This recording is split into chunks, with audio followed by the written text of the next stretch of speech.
G'day, I'm Malcolm Douglas, and I was going to introduce my new series with my dingo sitting quietly beside me, but they're always so full of energy, and they are extremely difficult to train, but they are magic animals, and they're very affectionate, providing they've been raised by humans from a very early age.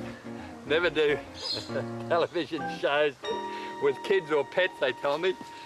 Now, I'm going to do 5 or 6 stories in the hour. We're going to do a boating story, we're going to do bush cooking, genuine bush cooking. Come here, little one. We're going to do endangered characters, that's the old timers of the bush. We're going to do a 4-wheel drive story, and we're going to do survival stories. Come here, come here, come here. And we're even going to show you around my wildlife wilderness park here in Broome. Now, it's a great series. I really enjoyed making it, and I'm sure you're going to really enjoy watching it. So let's go. Come on.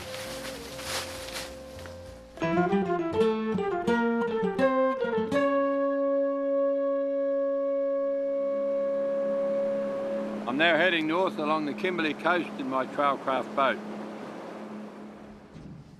We left Derby yesterday on the way to Montgomery Reef. Now, Montgomery Reef is about 100 nautical miles up King Sound, up towards the top of the Kimberleys. And I wouldn't suggest the average person attempt a trip like this, because Montgomery Reef really is a wild and dangerous place. A mate of mine said to me recently, Montgomery Reef is the sort of place that you make one bad mistake and you get killed. Why am I cleaning up the old Magnum? Because I've got a license for it, and the crocodiles up in this part of the world can be pretty bad. If you think boating in the Kimberley is easy, just have a look at this. Spring low tide, saw the beach, brought the boat in, put the boat down 20 minutes too late, and because it's such one of the biggest tides of the year, we've now got to try and get ashore through this mud. And without dropping my swag, and Bundy's actually bogged down here, can't move. Come on, Bud, get out. Come on, you got to get ashore. Come on. Let's see if we can make it. Come on. Oh my gosh, this is going to be very hard. Oh. Come on, Bundy.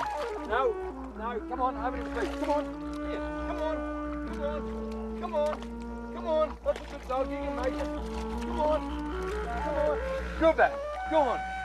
Go on, Bundy. Go.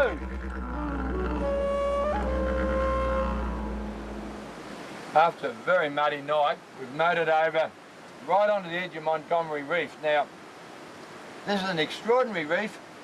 If I took the boat right round, it would take me several hours. It's about 50, 60 kilometres right round it. At low tide, you've got about 6 metres of the reef out of the water, and you've got all these spectacular waterfalls. Now, right out in the middle of the reef, it's totally different. You've got a mangrove habitat. I call it hell on earth. You've got mosquitoes, crocodiles, mud, sharks, rays, and hopefully big barramundi. And as the tide rises, we're going to motor right over there and spend a couple of days right in the middle of those mangroves.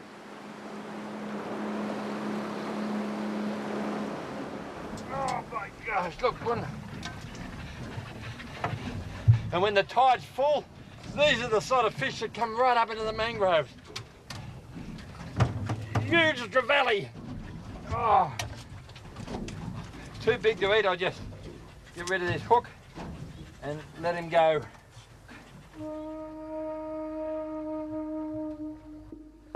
We're now right up in the mangroves, and it's really interesting up here because these crocodiles have never been shot at, so they don't have any fear of humans. 40 or 50 years ago, when they were hunting crocs on this coast, the shooters never came up onto Montgomery, right up into the mangroves. There's too many mosquitoes, and they get stuck up here. And if you just look over here on my left, I've got my dog eyeing off this crocodile. Now, Bundy, get out of it. Toby's in, get back.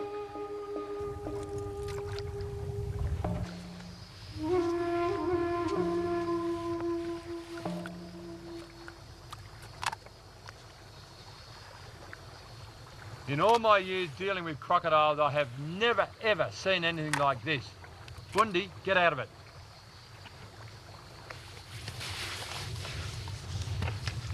That was incredible. That croc has absolutely no fear of humans at all. Now, this is very interesting because we always say don't clean your fish near the water, and that's exactly what I'm doing. The tide's dropping, the boat's right out of the water almost, and sun's setting, and we were cleaning our fish here. And that crocodile just came, as you saw, it came straight out of the water and just started eating that fish in front of me. Quite amazing. 15 minutes later, the croc's back again. Only crocodiles in these really remote areas are this quiet.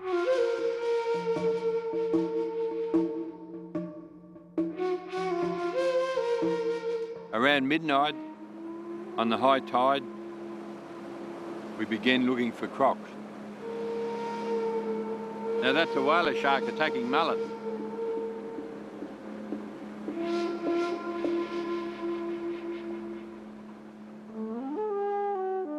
This is how I love to see crocodiles in the Kimberleys. These Montgomery crocodiles have absolutely no fear of humans. Now, see them over here? These crocs are the key species in the river system. They're the dominant predators, and they must be protected for all times. Just have a look over here. Now this 3-metre croc has come just a little too close. Never mind. The swag's a bit wet. Well, that was a very long night. We're motoring along here on a high tide, and right up near the mangroves. The tide only stays up here for about an hour, and we got stuck on this sandbar, so we're here until probably 2 or 3 o'clock this afternoon. What happens, the tide takes about 5 hours to come up to here. It's only here for about an hour, and then it runs off. So once the tide changes, it's going to come over this sand flat and bang into the boat and spin us around, and then we'll have time to get in around those mangroves and get down into some deep water. See how quickly the tide's coming in as I kneel down here. The tide's here now. It's passing me in a few seconds. It'll be a couple of metres past me, and I don't believe it. Just have a look over here at this. Look at the speed of this water. Unbelievable.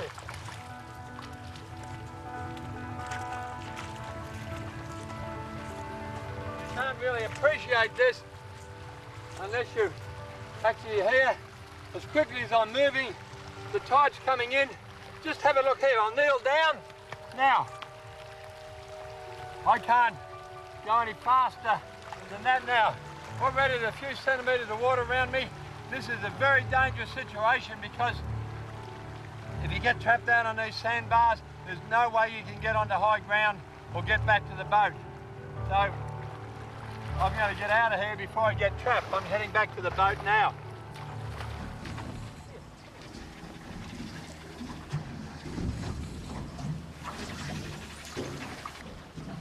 On the first flash of water over the reef, up into the mangroves, brings in schools of big golden trevally, and the fly gear really sets them off. You look out stern there now, I've got one on and you can see a school of them.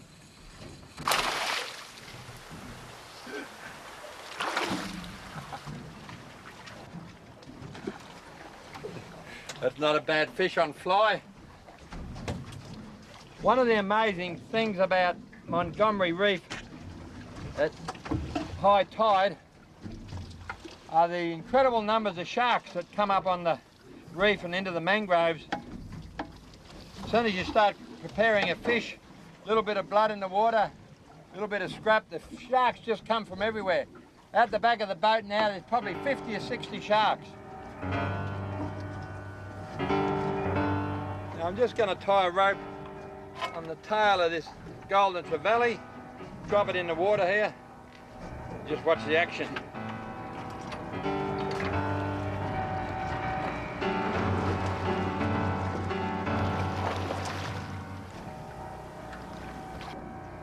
I don't think I've ever been anywhere where I've seen more sharks than on the top of Montgomery Reef. And that's a nice way to finish the trip.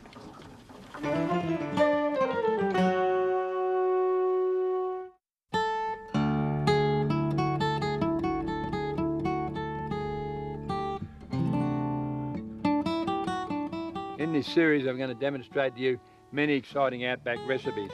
Now, cooking in the bush is very different to cooking at home, because at home you've got all sorts of fresh ingredients. Out here in the bush, you virtually don't have any fresh ingredients. So to cook up a good feed, it's quite an art, it's quite different. Now, the first thing I want to demonstrate to you is the proper way to make a damper. Then we're going to make scones, then we're going to make a really good loaf of bread. So to make a basic damper, all you need is self-raising flour and a pinch of salt and water. You could also use plain flour and your traditional baking powder, but you don't have to use powdered milk or eggs or anything, because quite often you don't have those things. So all we do is just get our self-raising flour here and just a pinch of salt, just a pinch of salt there, and then just knead it up for 3 or 4 minutes and straight into the coals. Before you start kneading up the flour, it's a good idea to put some oil on your hands, and that stops the dough from clagging and sticking on your fingers.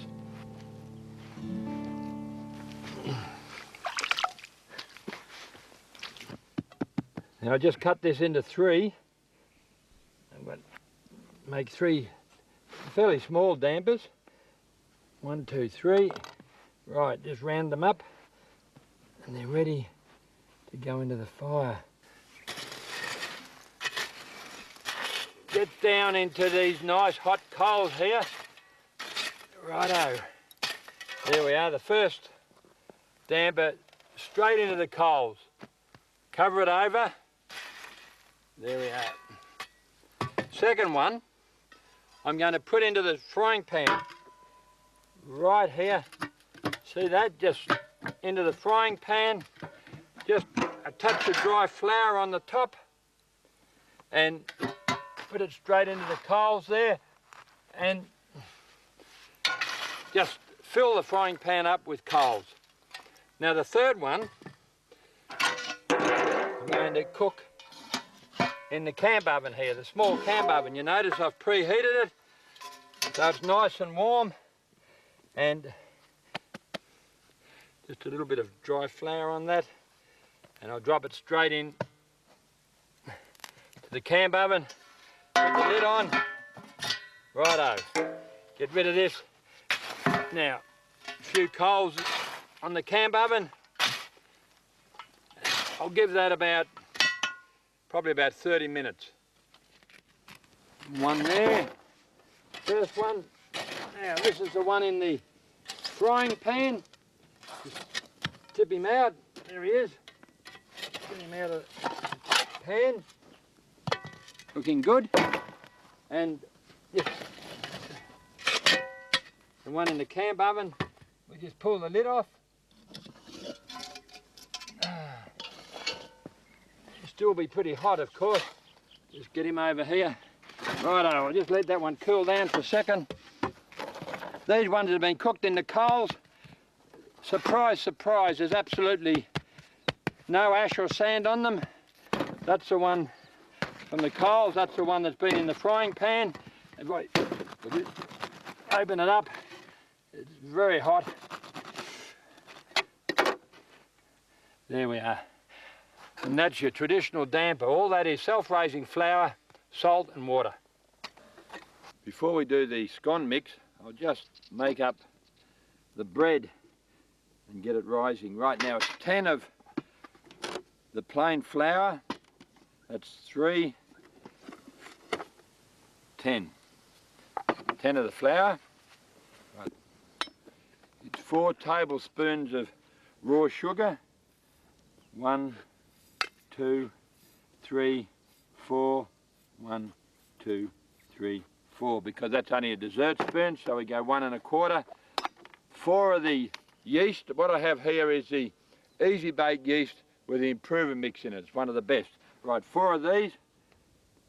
Right, 1, 2, 3, 4, and then just make it up 2, 3, 4. Now, and 3 tablespoons of salt. 1, 2, 3, and again I'm only using a dessert spoon. So we just go. You've got to have your water just warm. That's just about right. So we just get the lids on these, get them out of the way. Now the water goes in here and we mix it up. Mix it up till you've got a really sloppy mix. See how it's sort of just sticking to that spoon? That's pretty good. Now it's fairly windy this morning, so I'm going to cover it over and put it out of the wind in the back of the car for about 45 minutes.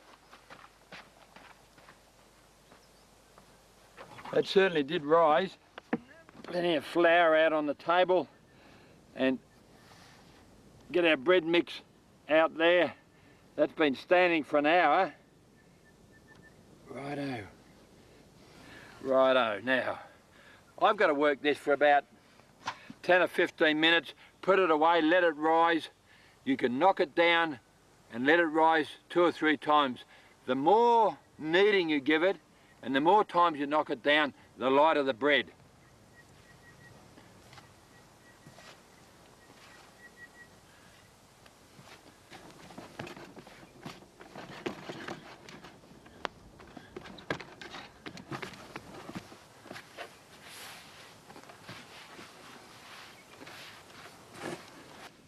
All I have to do is knock it down and put it in the camp oven.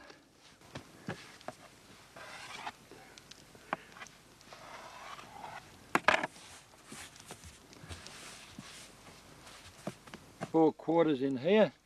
1, 2. Oh, only just going to get them in. 3. With the hillbilly camp oven, you just need a few coals on the top there, and I'll come back and I'll check that in about 45 minutes. That's not a bad loaf of bread.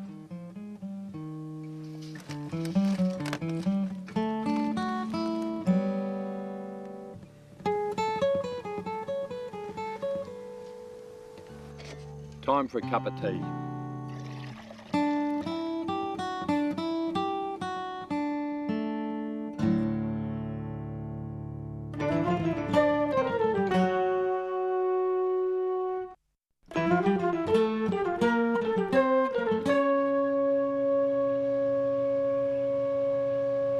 In the far north of Western Australia, on the banks of the Ord River near Kununurra, lives Roy Walker and his wife Barbara. Roy, now in his mid-70s, has lived in the bush all his life.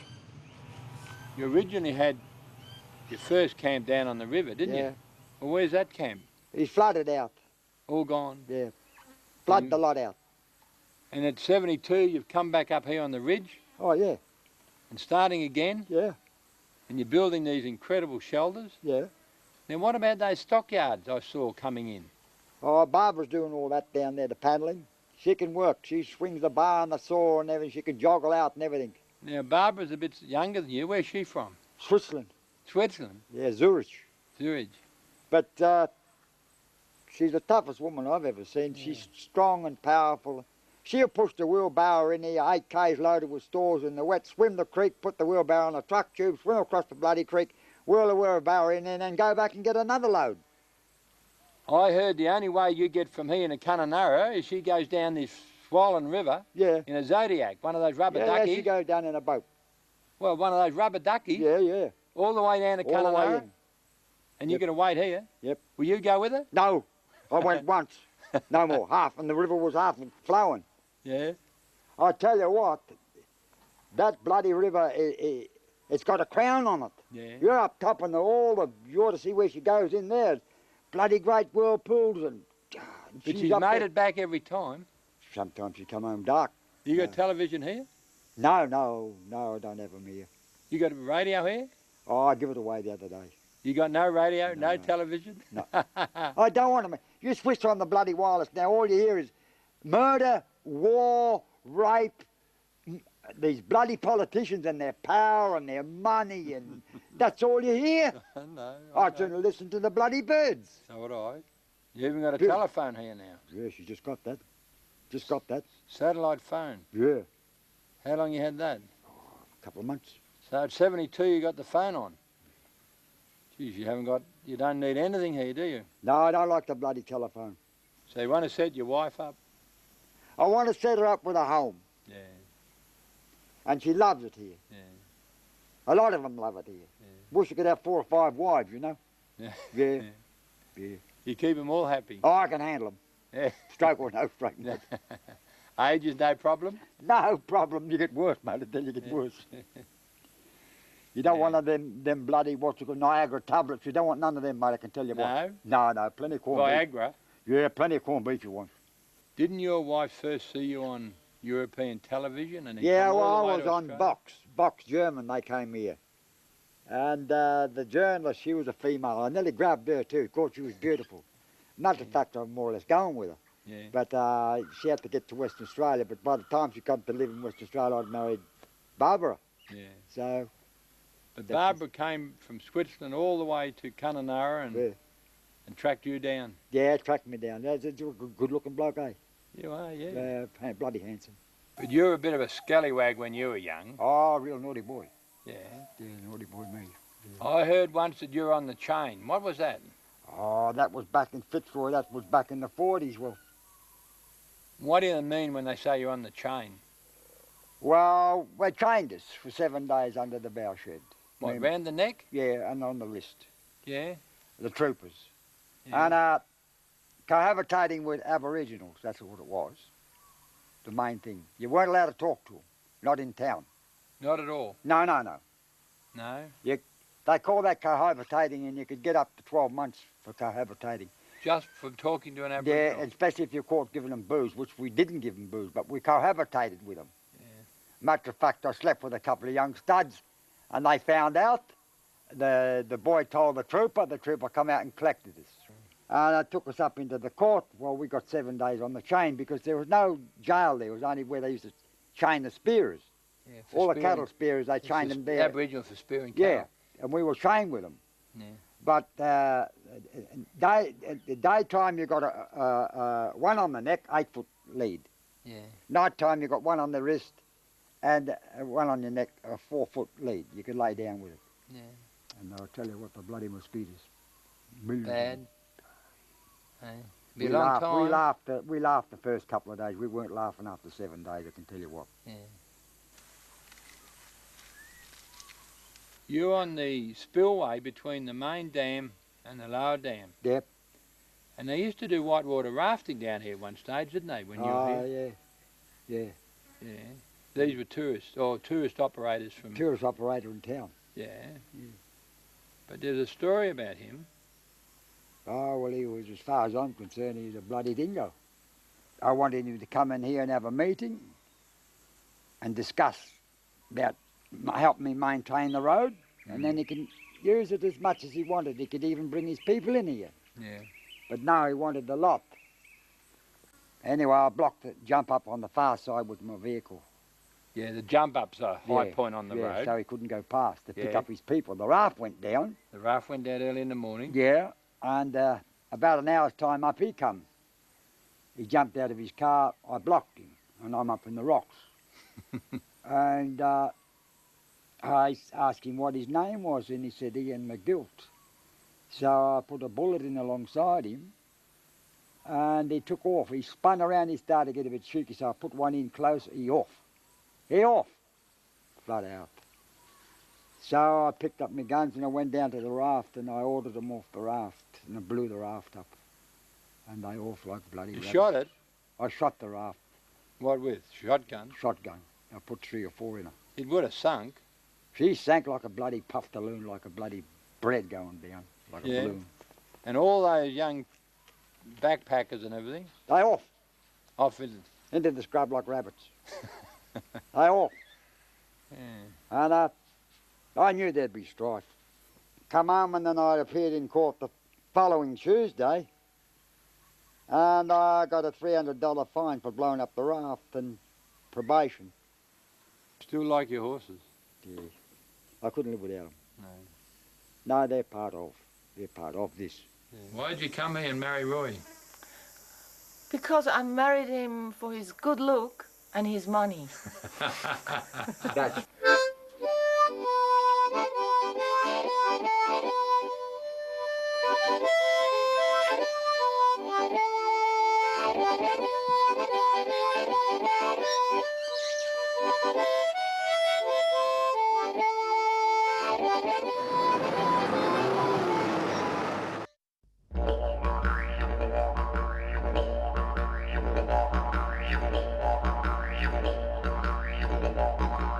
I'm now in the Northern Territory heading for the remote Aboriginal community of Pigeon Hole on the Victoria River.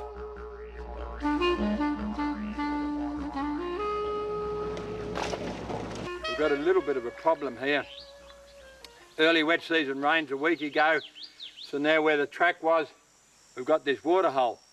First thing I have to do is to check how deep it is and to see how firm the bottom is.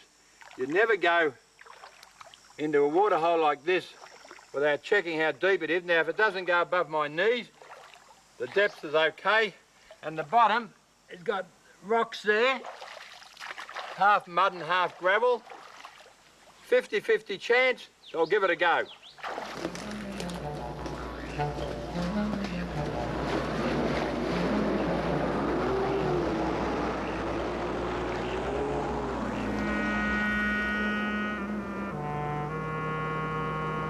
Everything's big in the Northern Territory. Just have a look at this giant windmill pumping water for the cattle. The heat's unbearable. And this is a great place to cool off.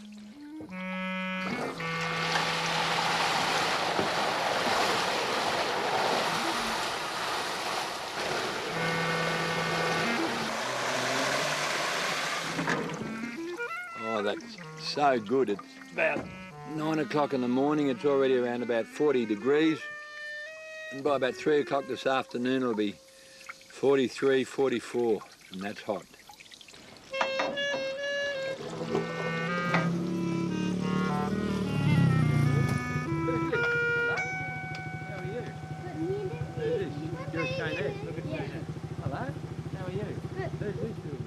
My little brother. Hello. How are you? Now, Kevin's a practical teacher, and he's taught the kids to fish for barra with rods and lures. And my bag of lures creates plenty of interest. Those in the RMGs. Yes.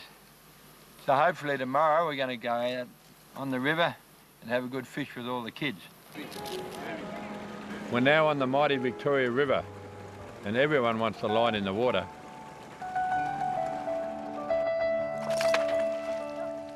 Just sit there, you're right, yeah. Hey! With the build up to the wet season, the barramundi are really on the bite.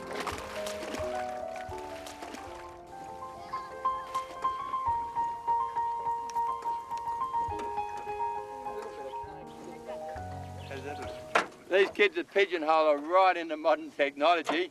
They've got the digital camera here, the latest, and they're going to take a photo. You ready, mate? Pretty heavy fish. And then they'll take it back and scan it out at school this afternoon. Yep, good shot. Good. Hey, too heavy?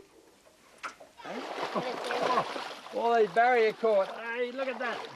Lift him up here. This is heavy to you. Yeah, heavy for me too. Now that's what you call a real feeder barramundi. Kids want to cook them in the paper bark in the ground and then take them back for the rest of the community. Oh, they're very heavy. You grab the other end. Where's my mate? There. Hey, you grab it. There, get it out here. Oh. Yeah, put him down there. Oh. In the old days, in the stock camps, they used to make up huge dampers for all the stockmen, and occasionally out here they still do it. And we've brought over to the river today half a 44, and we're going to mix up probably the biggest damper that you kids have seen for a while, eh? Righto, so we're going to put lots of flour on here. Eh? How's that? Yep. More? Yep. More? Righto. Yep. Now, plenty of flour. Just mix it up a little bit. What I'm going to do is put some baking powder in there, some bicarb soda or baking powder to help it rise a bit. And what do you think if we put some nuts in there? Nuts. Eh? I suppose you want some nuts here. Yeah, you eat some of these nuts while we're... Yeah, there we are. You grab some of that. More? Nuts. You got enough? And more. You want some more? Yeah, a little bit more water in the middle there and put some more fruit in. And I'm... Now, give it a big punch him. We'll get him right. We need more water. Yeah. Just slide it in. Oh, it's so heavy. There we go. In. There we go. 1, 2, 3. Beautiful. Now just...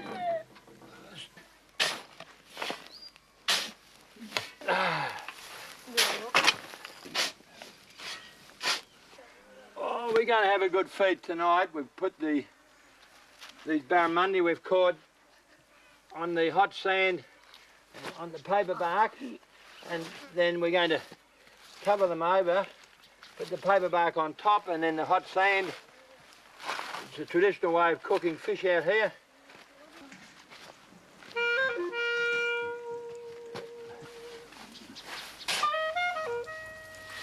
Only one barramundi is eaten now. The rest will be taken back to the community and shared around. Oh, look at this. Oh, it's hot. Get the drum out of the way. Oh. We still got some honey, or we'll go down by the water where it's a bit cooler and we'll try it. Because you're saying 12 months ago none of these children could even write their own name. Well, a lot of them were through bad attendance and the usual things. Now they all come to school. This is the only school where there's 100% attendance. Every kid on the community, you'll go down there now and you won't see one kid on the community. They're all here. At school. Yeah. And then half of them on the computer and printing out stories of what they've done with Malcolm or you the day before. Yes. And that's just marvellous. And they can read, we'll stick them on the wall and they can read that next week and the week after. They can put it in their files, and they can dig it out.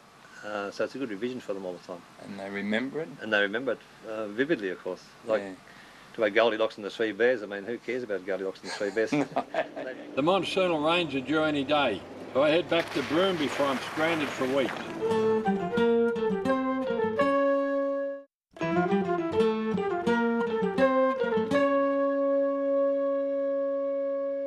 In this series, we're going to do many stories on survival. Now, survival can be anything from getting a four-wheel drive out of a bog to rubbing sticks together to make fire.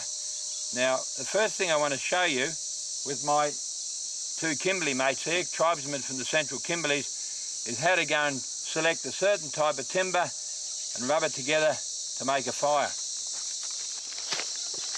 What we're actually looking for is a bottom stick, which in the middle has a soft pith in it. So, and we've got a thin one, so we've got to twist this thin one into the bottom one. And what we've got to do for a start is go down onto the rocks and very carefully straighten this one up. So I think we've got our raw materials, so we'll go and give it a go. I've just got to split this base down the middle here. There we are. Right, there we are. Now, I have to make a groove in here to set my stick. Now, the secret of this is to get your main fire lighting stick, the one you're going to put between your hands. You've got to get very straight. Scotty here has got one. Scotty, that's perfect. See it there? Look, that's just beautiful. I think that's good enough. All we've got to do now is to, just clean it up on the stone here. Right, get it nice and flat. what we're doing is making sure that we've got no shoulder on this. We've got it nice and smooth. So when we put it into our base there, it's going to turn nicely. Now, this is the best ingredient of all for lighting a fire. See this dry kangaroo dung? Collected this on the rocks. So as we're rotating the sticks, we're going to powder that down in the hole, just down here like this. There we go. Righto.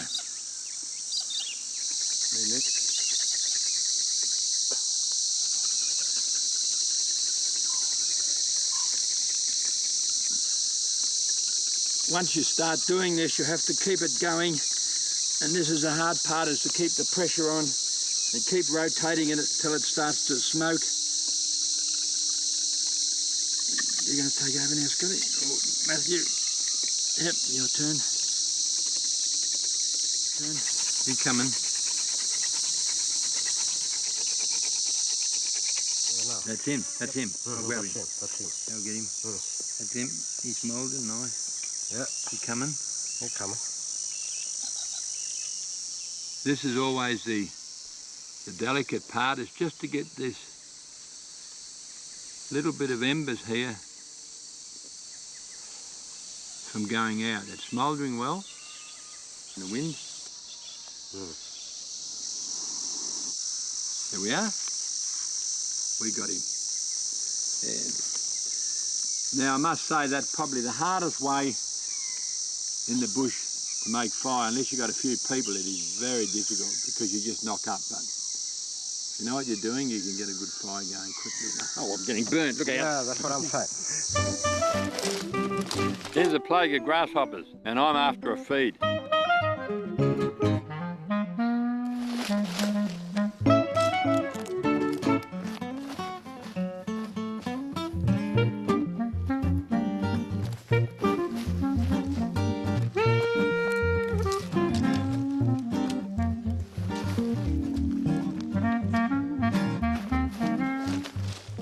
Couldn't miss an opportunity like this.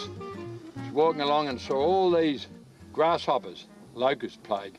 Now, if you are out in the bush and you're feeling very hungry, don't knock these things back as a feed. These are pure protein. I've got a whole handful of them here, see? All we have to do is just get a few coals, drop them on the coals, and be beautiful.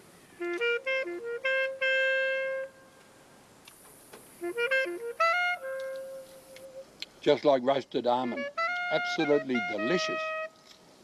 Now, if you don't like your grasshoppers in the coals, just a little bit of olive oil in the frying pan. There we are. And just put the bottle down there and take your grasshoppers into the oil for about 30 seconds until they're crisp. And they will be beautiful. Just have a look at this here. Oh, Can you try these? good.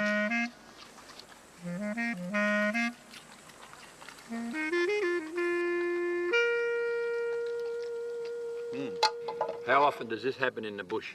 Driving along, next thing the wheel starts to spin in some loose sand. You jump out and you look at it, and your first reaction is to get back in the vehicle and try and drive out of it. So you spin the wheels, the diff housing goes down into the sand, and you've got a serious bog. So you get your jack out. Now, with so many of the modern vehicles, there is nowhere to put a good jack. You can't use your small jack underneath because everything's stuck down in the sand. So what you need is one of these. This is called the jack adapter. You shouldn't go out in the bush without one of these. Wonderful. All it is just a ring, fits on your hub. This little section here fits under the stud there, and pop it on there, and now you've got somewhere to put your jack. Firm base. Just jack it up, put your rocks under there, and you're on your way. Okay.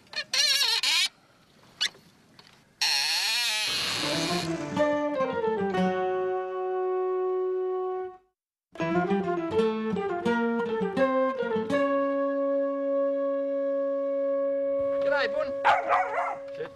And this is my best mate. This is Bundy, and she's a terrible show-off as soon as the camera starts rolling. Say hello to everybody. Good dog. Shake on it. Give me a cuddle. Hello, Mallow. This is Bundy's best mate. This is a big red young male, and they were brought up together in town when I was bottle feeding this one. Bundy was only a pup, and even though they're about been apart for nearly 2 years now, whenever they come out here, they love getting together. Look at this. This is quite amazing.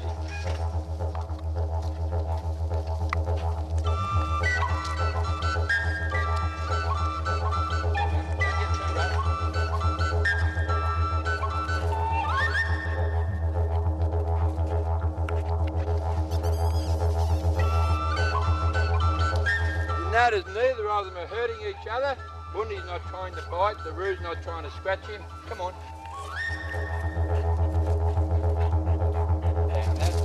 Bundy, that's probably enough now. See you later, mate. See you later. Bye-bye. I must show you one of my favourite crocs. This is Maniac. I would say that he's the most dangerous crocodile in captivity. Over the other side here, he smashed up double layers of fencing, trying to get at his mate next door. And right here, he'll be watching me now. There's no way that I ever let anyone go into this pen. So we just drop this float in here and I'll show you what he's like. Maniac, come on. Here he comes, here he comes. I'll just give him this float. He's incredibly dangerous. See what I mean?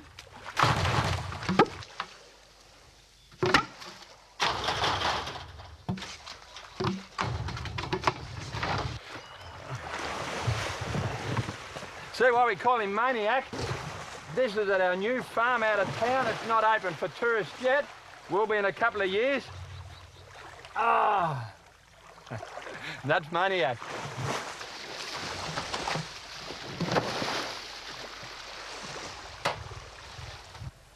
Well, I hope you enjoyed the show and I'll see you next time.